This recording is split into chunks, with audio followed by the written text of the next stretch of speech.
Welcome to the High Stakes Fantasy Network podcast, brought to you by PlayNFC.com.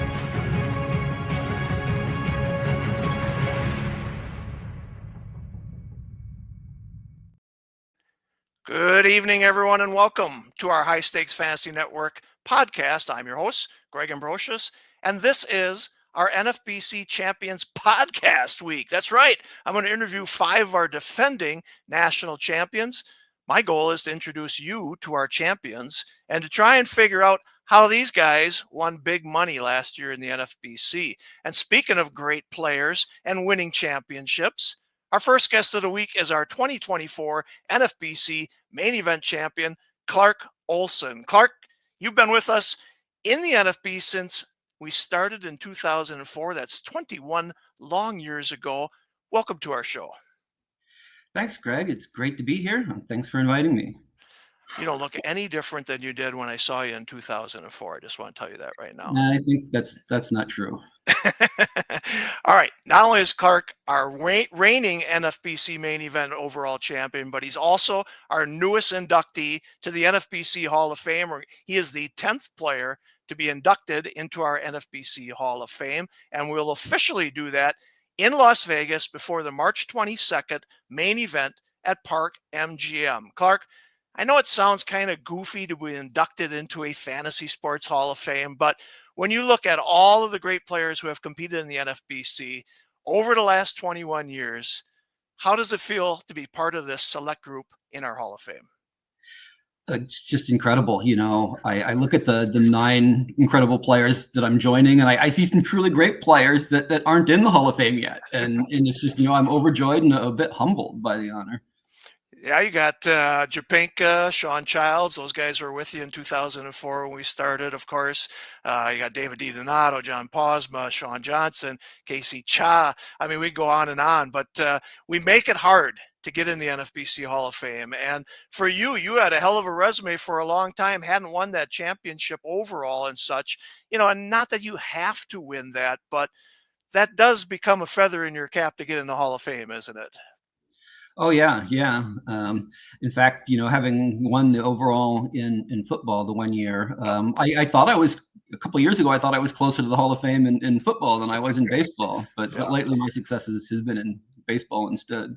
Yeah, it goes in cycles sometimes. All right, so before going over last year's championship team, let's go back to the beginning. I love talking about the history of the NFBC, and you've seen it all. You really have with us. You first joined the NFBC in 2004, which means you are a charter member of the NFBC. We had only 195 unique players that first year. Prizes were based on 300 teams. We lost our ass that year, but we went through the season. It was a great season, and you were part of it. And as you look back at that, what made you even join the NFBC at that time? I know you were part of the Leaderboard Sports guys. You were talking about it and such, but I mean, you trusted us with your $1,250, and that says a lot. What made you trust us at that time? Well, I don't know. I think I heard about it from Dave, as part of the Leaderboard Sports. And there were, as you know, several of the Leaderboard guys played that year. And so we just decided to get together, and I could afford it. And, I'd already been in the high stakes space a little bit. And so, I had heard of you. And so you seemed like a trustworthy guy. Boy, were you mistaken. No, you were right. So you were part of this fantasy group that we call Leaderboard Sports. We're going to talk about this a little bit later, but that included Meatloaf, the rock star. And like you say, Dave Kushar, Div, got on our message boards. I got on the phone with him. We started talking about it. There was the WCOFB, which I had written the rules for. I tried to partner with them. We couldn't come to a partnership. They took my rules. You went there and played in 2003 at the Rio, I believe. I think you probably did WCOFF before that as well. So you guys were familiar with the high stakes, and you were familiar with this 15-team format. But the Leaderboard Sports guys must have had 22 or 23 main event teams. You guys really made it for us. You really did. That's even more than I would have guessed. I remember we met up there, and there was 8 or 9 of us together, and I'm not sure how we got to 22, but I believe you. Yep. Yep. In fact, you had so many teams in the WCUFB. Emil and Lenny were doing it the second year. We each planned it for the same time. And so Emil only ended up with 45 teams, and you guys were about half of his group. And so he actually moved his starting time to 4 p.m. You guys drafted at my place at 10 o'clock. I rented a bus for you guys to go over there so that we both could survive. That was the last year for WCOFB. But no, it was a great group. Talk about the Leaderboard Sports Group. You were a group of guys that played every conceivable fantasy contest. In fact, bass fishing, NASCAR, fantasy baseball, fantasy football. When you won your league, I believe you got a T-shirt from ESPN. So talk about that group and how you even got involved with that group. Well, I started playing on ESPN around 1996, I think. Okay. And I started just with baseball and expanded some of the other games before long. But then when they started the Uber contest, that's when I really started, being gung ho. So I finished in maybe the top 100 the first year. I wasn't too gung ho yet, but Dave Cushard, who's kind of running the leaderboard group, was recruiting people, and so he'd go and he'd look who did well and ask them to join. So great, and that really got me going. And so at that point, we had the message boards and we talked about all the games. And so I finished third the next year, and so that really got me interested in coming back for more. So the Uber standings were all of those fantasy sports combined in 1 year, and there was one standings there for that. And you finished in the top 3 of the Uber standings every year from 2002 to 2007. The New York Times even wrote about you at that point. In fact, the headline was, "In fantasy sports, it helps being a rocket scientist." Talk about top 3 for those 6 straight years and the notoriety it brought you. Well, I mean, the first 4, I was either second or third, and I couldn't quite reach the top. And I was actually a little frustrated, and it wasn't bringing me notoriety yet. It was in 2006 that I finally, finished work first and won it. And so that definitely when I started getting more attention. I think it was John Diver from ESPN that recommended me to the New York Times, and that article, really put me in the spotlight because that was all over. Very interesting. All right, we can't go without talking about Meatloaf. He came to the first 2 NFBC live events in Las Vegas at the Rio, and he just totally loved the competition and fantasy sports. And in fact, after 2005, we had the Ultimate Auction League. It was his 3rd event of the weekend, and it was a $5,000, the highest one we had ever done, $5,000 entry fee. And at the end of it, he came up to me and he said, "Greg, do you have any more leagues? I love this. I want to do one more." And you talk about his passion. Meatloaf was really into fantasy sports and was really knowledgeable about fantasy sports too. Oh yeah. We teamed up in a few leagues. I wouldn't say we were close friends, but definitely acquaintances. Funny, we actually teamed up. He was in the NBA Cares Celebrity Basketball League in it was like the 2006 season. He couldn't draft it because he was like performing in London or something. And so he asked me to step in against Bill Simmons and Kid Rock and whatever. And fortunately, we went on to win $20,000 for his charity. Really? Yeah. Very nice. Yeah, in fact, he was in 2004, 2005. He won an NFFC Classic League title in 2005. It was on ESPN, and they actually held up a paper that said Las Vegas League 3 champion, believe it or not. But then in 2006, he went on tour, and he never came back to the live events and unfortunately passed away, right? But yeah, I didn't really keep in touch. But a few years later, I went to one of his concerts, and they do these pre-show meet and greets where you pay extra and you get a picture and stuff with him. And I didn't tell him I was coming, but he recognized me and actually had me and my wife backstage beforehand. So that was a lot of fun. He was always a nice guy and definitely a big competitor. Yeah, absolutely. All right, let's talk about this rocket scientist stuff because people don't realize, but you're a professor now, but you did work, I guess, on the Mars rover. Talk a little bit about that. I know we've talked about it in the past, but it's pretty cool that you were doing that in the 90s. Yeah, I was at JPL, the Jet Propulsion Laboratory, from 96 to 2001. And so that's where the Mars rovers are designed and built. And so my job as a researcher was to develop techniques so that the rover could be more autonomous. The communication delay doesn't allow it to be controlled from Earth in real time. So it has to go around on its own. And so my specialty is computer vision. And so I was working on ways to process images from the onboard cameras so that the rover could understand where it was and what's around it. But then I did leave in 2001 to become a professor. Pretty interesting. So how does all of that data processing help in fantasy sports? I mean, obviously it has to, right? Well, not directly. I mean, I use a lot of algorithms in Excel to process player statistics and do valuations and whatnot. But there, and so the analytics kind of being analytical helps, but there's no direct connection really between my work and my hobby. All right, let's talk about those first 2 years in the NFBC. Again, both live events were at the Rio in Las Vegas. First year we had 6 leagues there. The second year we had 9 leagues at the Rio. You won your league title both years. Now, only you, Steve Japinka, and Sean Childs won league titles the first 2 years. You guys all made it look easy. I think Sean was third and third overall. But all 3 of you are now in the NFBC Hall of Fame. You finished 13th overall in 2004, 11th overall in 2005. Talk about that early success. And did you think this 15-team stuff was just too easy or what? At the time, it did seem kind of easy. I win the first 2 years. But either everyone else got better or I got worse because I just couldn't sustain that level of performance until the last few years. Yeah. The grand prize was 100,000 back then. The first year we only had 195 teams. Like I said, second year, 300. Were you playing for the overall at that time? Were you playing for the league title? And how do you approach that even today? Do you play for the overall title? Well, I mean, I wouldn't say I was satisfied just to win the league. You always want to be at the top. But I would say I play first to win the league, but you always have an eye on the overall since a significant part of the buy-in goes there. But if you have a strong team, you're going to do well in both ways. And so I don't think you really need to go out of your way to draft upside to win the overall.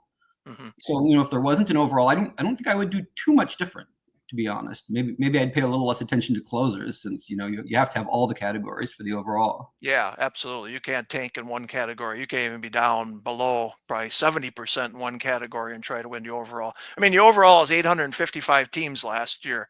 Your odds of winning it are not good, obviously. I mean, even if you have multiple teams, but you're always keeping that in the back of your mind, even on draft day, right? That you're trying to win the overall. Sure, of course. But like I said, I don't think you need to target the overall specifically in draft day. You try to build the strongest team you can. Right. Maybe there's a couple things you might do a little bit different. All right. You also won the NL only auction league title in 2005. It was pretty weird because back then we'd rent out a ballroom. We'd do an AL only and an NL only on Friday. That was all we had. And then we had the main event on Saturday. And that was it. Everybody go home. I was actually running a trade conference out there at the same time. So, but we didn't have any mixed auction leagues. Did you like those single league auction leagues, or was it just something you got into to do on Friday because there was nothing else to do? I enjoyed them, but the auctions can be a little more hectic. And at the time, my spreadsheet and I had a little bit of trouble keeping up if Brady was auctioneering. He knew things quick. So eventually I decided to focus more on drafts. And I actually haven't done an auction lately. I should probably get back into it. You bet. Yeah, you definitely should. Check it out. All right, let's talk about the years after that. Like you said, first 2 years, easy. You're going for the overall. You won both mains, 15-team, nothing to it. Then you went in a drought. You didn't win another main event league title until 2012, 7 years later.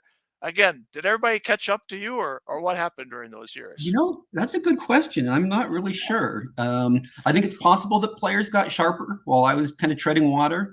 Maybe I got lucky the first 2 years or unlucky the following years. I don't think my process was different, but my valuations, they weren't working as well. And it took a while before I got my systems to where, I could be consistently good again. Yeah.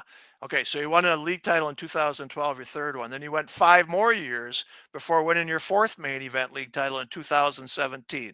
But in between that time, you won a national title in the NFFC. You won the primetime overall title in 2016, $150,000 grand prize. Talk about winning that overall title, first of all, in football. Yeah, that was wild. My team was good, but not great. I only finished third in the league during the regular season. Really? Yeah. My first round pick was AJ Green, and he was gimpy during the playoffs. It was 2016, I think. But of course, to win, I had a bunch of other players go off for me. Yeah. And that was the famous Adam Thielen game where he scored 40 points for me in the final week of the NFFC. Yeah. Wow. Yeah, on Monday night, I was still down about 7 points, but I had my tight end going. It was Eric Ebron, if I remember correctly, and he got there in the third quarter, I think. Wow. So much rejoicing was done. All right, you've had 2 really good championship wins then with a lot of stress. You won the baseball one on the final day. We'll talk about that in a little bit. You won the football one on the Monday night game. How do they compare? Wow, that's a tough one. The baseball season is so long and almost grueling with the fab that, and then when baseball ends, football's already started. So you got them both going on there for a few weeks, and so it's really really hectic when that's happening. And so, in some ways, you're just glad for it to be done. But obviously, it's very enjoyable and a little bit stressful as well. Yeah, definitely. Baseball is a marathon. Football is a 100-yard dash, but I guess if you get to the championship round, it's a little bit longer there. So we didn't do football on the first weekend of the NFL season until 2010 because WCUFF was just a beast, right? And so we went the week before. We were Labor Day weekend. When did you join WCUFF? Because I know you did them before us. I was actually in it from the very first year. Yeah. And then every year, except maybe the last one when they tanked. Then my good friend Eric Slipper and I would always go for the first weekend of the NFL games. Yeah. And so I'd do some NFFC online beforehand, but then we'd draft in Las Vegas and watch the games on Sunday. Yeah, I was at the 2002 WCUFF at MGM Grand. And it was amazing when they opened those doors up, and it was just big ballroom where 48 leagues, I believe, drafted, and it was just unbelievable. And that, to me, changed my life. I saw that, and I'm like, I can do this in baseball. And I tried to partner with them, and it didn't work. And then I did it on my own and lost a lot of money. But here we are. I got to ask you, which is your favorite fantasy sport, baseball or football? Oh, baseball by far. Really? Yeah. The 5x5 scoring gives it more strategy. And while there's still injuries, it seems even worse in football. Yeah. All right. So winning national titles in 2 sports, pretty damn tough. You've done it. John Posma's done it. Mark Cerebro's in the Hall of Fame in the baseball, but he's won 3 national titles in football. There's not many guys that can win consistently in both sports. How tough is it to manage 2 sports at once? It's not easy. I mean, particularly during the start of football season, while baseball is still going on. So, you got to put in the work. It definitely takes time. And when baseball ends, I'm ready to rest for a few weeks. Yeah. But, lately, I've been starting my preparations for the next season earlier and earlier. So there's not a lot of time off. No, not in baseball anymore. It used to be, but not anymore for sure. So, all right, you've been close to winning an NFBC national title before. 2017, you finished 4th overall in the main. 2023, you finished 7th overall in the main. You also finished in the top 10 of the 2012 NFBC Auction Championship. You dove back in there. Top 4 in the DC National Championship 2023. 9th in the DC in 2020. I mean, you finished in the top 12 of the NFBC National Championships 13 different times. That's pretty damn impressive. What's that feeling like to get so close but not quite win it? Oh, it's frustrating. The same thing with the Uber Challenge. For a while, I just couldn't break through to the top. And then when it finally happens, it's almost a relief, but also, exhilarating, joyful. Yeah. All right. You've won a total of 23 NFBC league titles, including 10 main event league titles. That's 3rd behind Mark Cerebro and Steve Japinka. You've cashed in 44.3% of all NFBC leagues you've entered. You're 12th in the NFBC career earnings, 26th in the NFFC in career earnings. I mean, when you look at all that, Clark, you've got to be proud of what you've done. Or are you just looking at keeping it going and doing it for a few more years? Well, I mean, of course, it makes me proud. You always want to be at the top, but every year is a new challenge. Fantasy players keep getting better, and I need to keep improving if I want to keep winning. Yep. All right. Well, you've done well so far. You're still young, so plenty of years ahead of you. All right, let's get into this main event championship. we've built up your Hall of Fame career. You're deserving, no doubt about it. But let's talk about last year's main event championship team. You took 4 main event teams. You finished first in your league, second in your league, third in your league, and fifth in your league. You finished first overall, 23rd overall, 62nd overall. You drew the 15th pick in this league, the 14th pick in another main event league, and then you've got the second pick in 2 main event online leagues. So you're on both corners there. I got to ask you, when you got the 15th and the 14th in the live events, were you happy with those, or were you mad at me? Nope. I was upset. Those were my last choices. I did not want to pick it at the end of the first round. I wanted Acuna, I wanted Strider, and thankfully I didn't get them in that draft. I was very fortunate, in fact, to get my last choice of 15 in the league I won the overall. All right, tell everyone who you took with the second pick in both of your main event online leagues. Oh, I took Strider with both of them, and managed to do okay with those teams, but not as well as I would have liked. No, not as well as getting the 14th and 15th. So don't holler at me anymore, damn it. All right, this was called the League of Death. It really was, because it had Hall of Famers Lindy Hinkleman in there, Dave Potts in there, James Timoni, who had won a main event already. Scott Fleming was in there. A whole bunch of top players. It was the 8th and final league that was randomly drawn from our 120 players. You guys were all sitting at the bottom, I guess. But how tough was this League of Death and the Fab during the season? Or was it, like any other main event league? It was tough draft. They're all tough drafts in the main event, but it was a tough draft. No, I didn't come out of it feeling like my team was an overall winner. Really? Of course, I did hit on quite a few players, and so having Ohtani and Jose Ramirez was pretty huge. Getting Blake Snell, Xavier Edwards in Fab was a huge boost.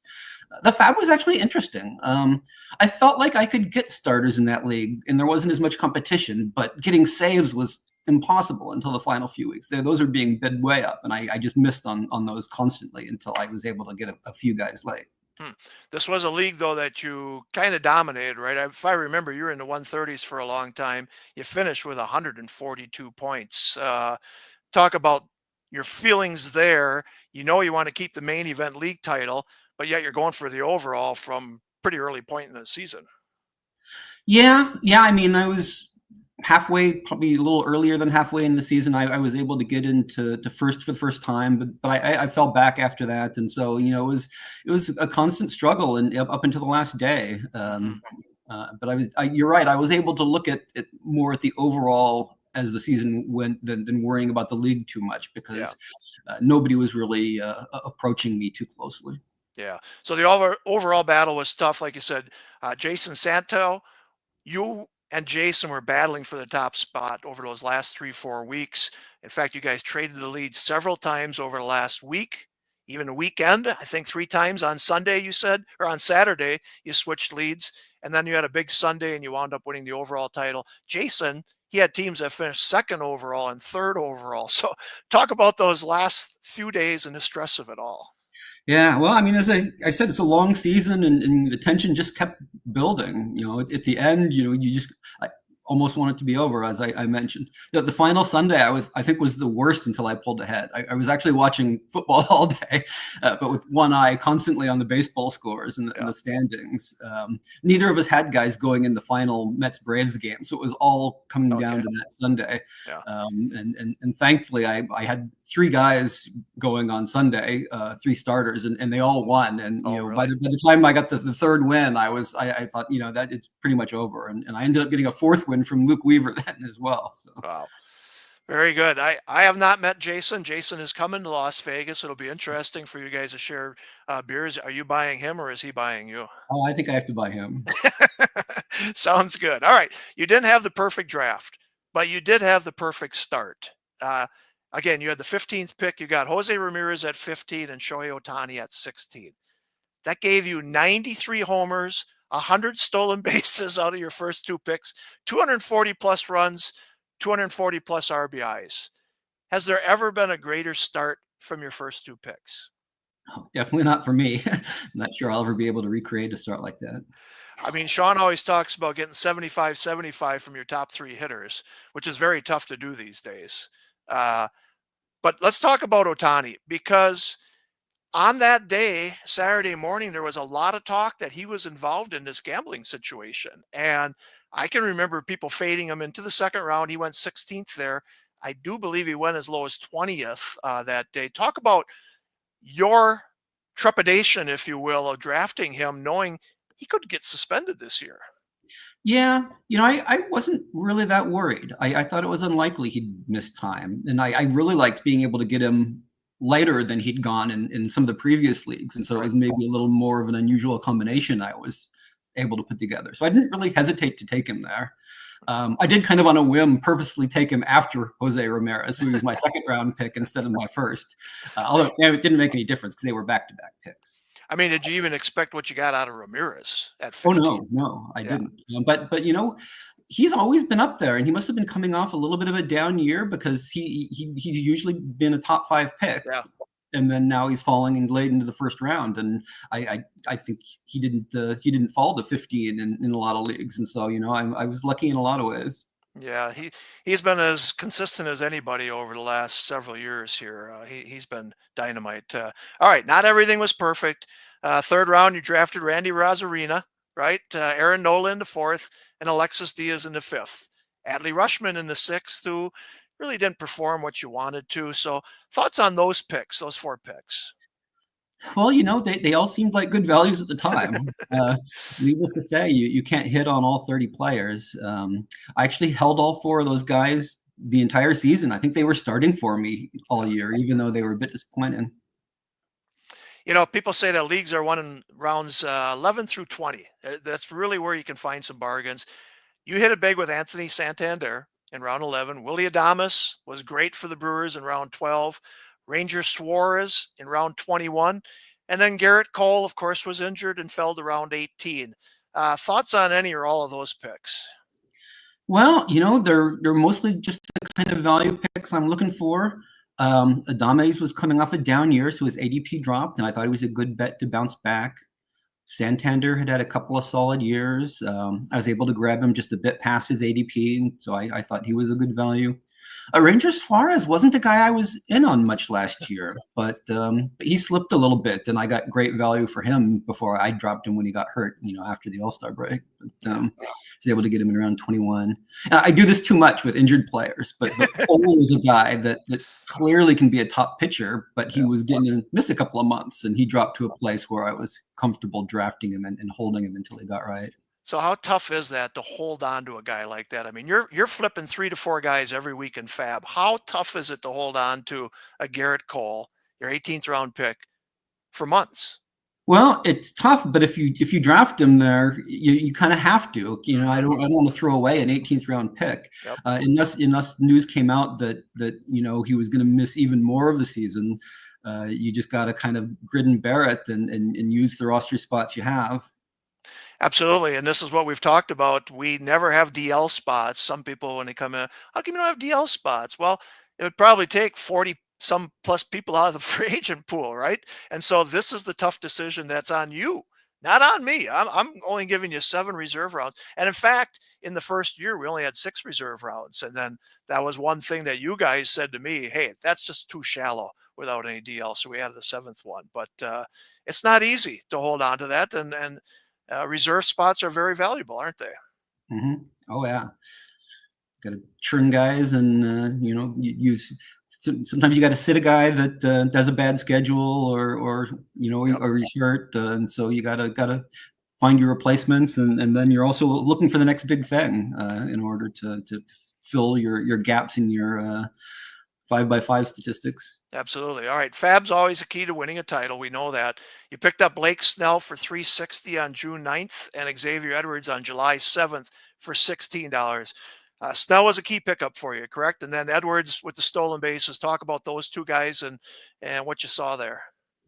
Well, Snell was definitely big. When he got dropped, he was hurt on the DL or IL and pitching poorly at the time. But he was still striking guys out. And so my thinking was that I could pick him up, and then when he was pitching again, I'd bulk up on my strikeouts to a point where I could play more closers towards the end because I was really lacking in saves.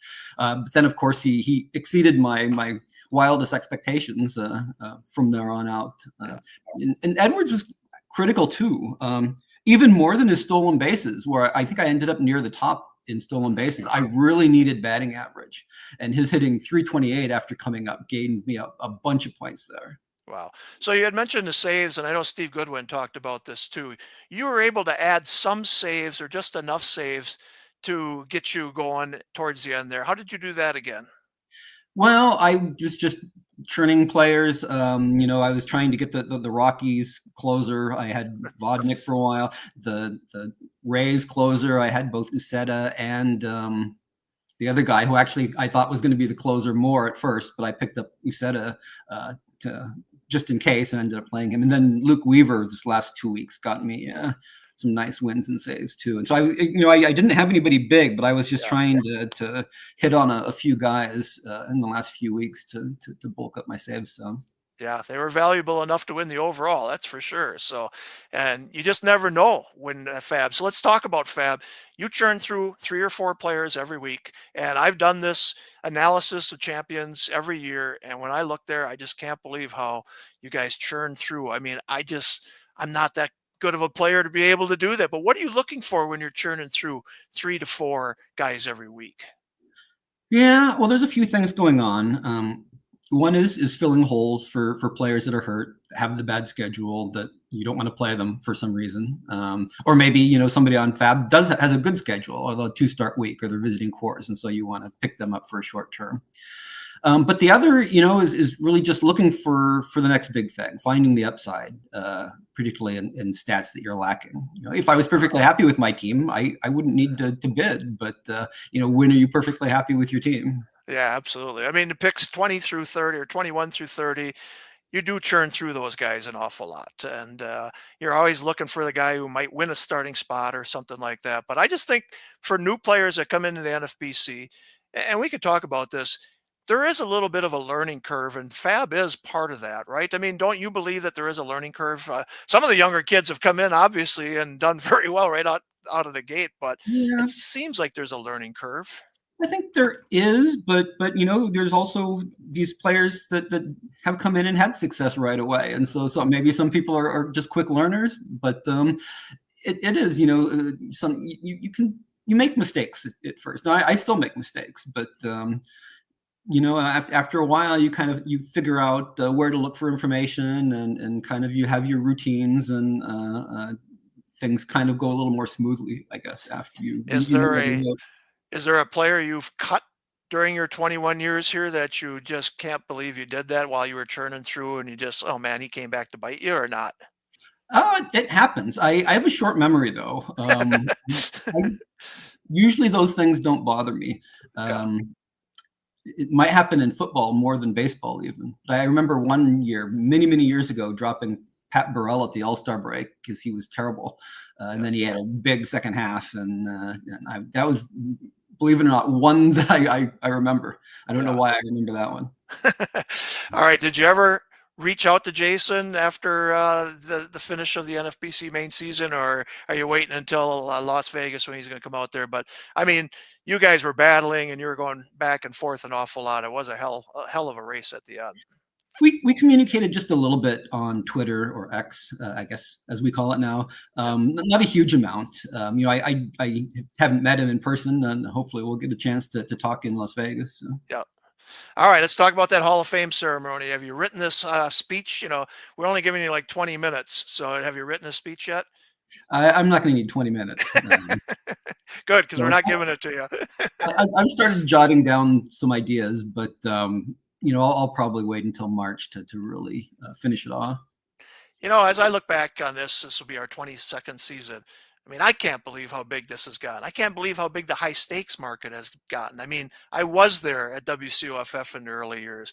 I was there when they had 70 leagues in one room, which we'll never have again because of the internet, of course. But are you amazed at how this area of the fantasy sports space has grown? I am. I mean, it's amazing. I never would have guessed it would be this big, and it's still growing. So who knows where we'll be in 10 years. Yeah, I mean, for us to get over 5,000 draft champions teams this year, we had over 5,000 last year, is amazing, because it was an idea I hadn't even thought about. KJ brought it to me once, And we threw it out there in the first year. We did 45 rounds. And I remember Sean saying to me, there's not enough rounds because we don't have enough catchers. And I'm like, 45 rounds, 15 teams, that's not enough? No. And everybody, I think, kind of agrees you do need 50 right now, right? Oh, yeah. All right. I use some of those players that get drafted in the 48th round. Yeah, well, certainly catchers, you need probably 4 or 5 just in case. But all right, what's the plan this year? Now, I know you're doing a lot of draft champions. Are you putting KDS at 15 because it's your lucky number or what? No, I'm still trying to get at the beginning of the draft. And if I don't get the first, I don't know, few picks, I might go to the end at that point. I haven't been drafting in the middle so much so far. I kind of like if I don't have the beginning, I think I can get 2 good guys drafting, 15 and 16. So you're saying you don't like the middle. Is it because of round 2, round 3, round 4? Where is it that you're? Well, it's round 2. There's a pretty big drop off there, and I think late in round 1, the drop off maybe isn't quite as big as far as the players I'm looking at. Yep. All right. So in the draft champions, you've done several. The starting pitchers are not going as early. I mean, you're getting Skeens and maybe Skubal in the first round. When we get to the main event, we know starting pitchers go higher. What's your thoughts on the starting pitchers and where they're going right now and where they'll go in the main event? And then the closers as well, because we always see difference in closers when we get to the main event as well. Yeah, those will both move up for sure. Yeah. I think maybe people, saw what happened with now I'm blanking on his name. The guy I took number 2 twice, Strider. Oh, Strider, yes. And he got, gets hurt and misses almost the entire season. Maybe that's put a little bit of scare into to people, and maybe that's why they're falling a little bit. I'm not sure I'll take a pitcher in the first round this year, although I might might change my mind too. So we'll see. Yeah. Got any shares of Skeens right now? No, I think I've got a Skubal somewhere, but no Skeens. All right, sounds good. All right, this year for the first time, you're going to join the Platinum League, which is our $15,000 entry fee league, $120,000 for first, pay top 4. I know you were interested in that. Obviously, it makes sense after what you won last year. But thoughts on joining this private highest dollar league? Well, that's going to be incredible. It's going to, very tense, very stressful again, with a lot of money on in play. Oh gosh, looking at the names signed up for it, it could be the hardest draft all year. It's just incredible, the quality of players. So it's going to be fun. Nothing comes easy in that one, that's for sure. So we were talking a little bit earlier, if you got the 1 pick, I mean, Ohtani seems to be the consensus right now. It does go first all the time. If you had the 1 pick, who would you probably take? Well, in a high money league, I might go Witt. I am a little bit worried about Ohtani is going to be pitching again. He's coming back from shoulder surgery, and I think he maybe is a little bit riskier. He probably won't run quite as much. Right now I might be leaning Witt. Yeah, that's a good one. Good choice to have, that's for sure. And if you had the 2 pick, you think those are the top 2 guys? Yeah. I mean, I like Judge, but probably go Ohtani over him. I got to ask you about rookies. Some people love to get the rookies because they love to say, I knew I was on that guy. But rookies don't always come through the way we want them to. Not only in baseball, but football as well. Sometimes they do, obviously, but a lot of times they don't, and they go overpriced. What are your strategies on rookie? Are you more conservative or are you aggressive? I'm very conservative on rookies. I draft very few. Okay. In part, I guess I unlike some people, I use projections a lot, and projections don't tend to be that high on rookies, and so there might be cases where I go off of this, but I'm usually drafting somebody who's proven that they can do it. Yeah. All right. Last thing here. Let's talk about the main event in Las Vegas. Again, we'll have 8 leagues. The last couple of years, we've had this humongous ballroom at the Mirage. We've had at the Bellagio, these big ballrooms and such. Going to be a little more condensed space this year at Park MGM. But just your thoughts on that day and the whole camaraderie of 120 unique teams and 200 people in there and everybody knowing each other. I always explain it. It feels like a family reunion where you're getting back together and seeing each other. What are your thoughts on that day? No, it's better than Christmas, getting all the drafts going at the same time. There's nothing better than drafting, but to have them all going at the same time, you hear the names coming from the other boards, and you get to talk with everybody that you might see only once or twice a year. So it's a blast.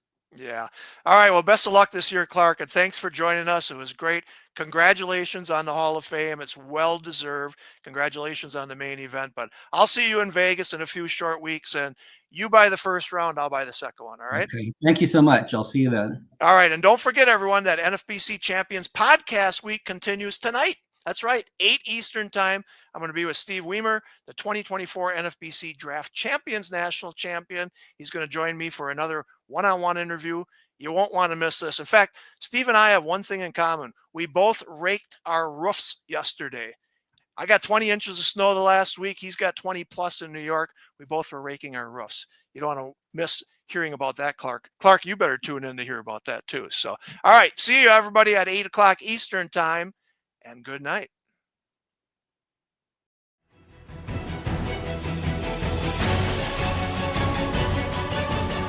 Thank you for joining us on the High Stakes Fantasy Network podcast. To get in the game, go to playnfc.com.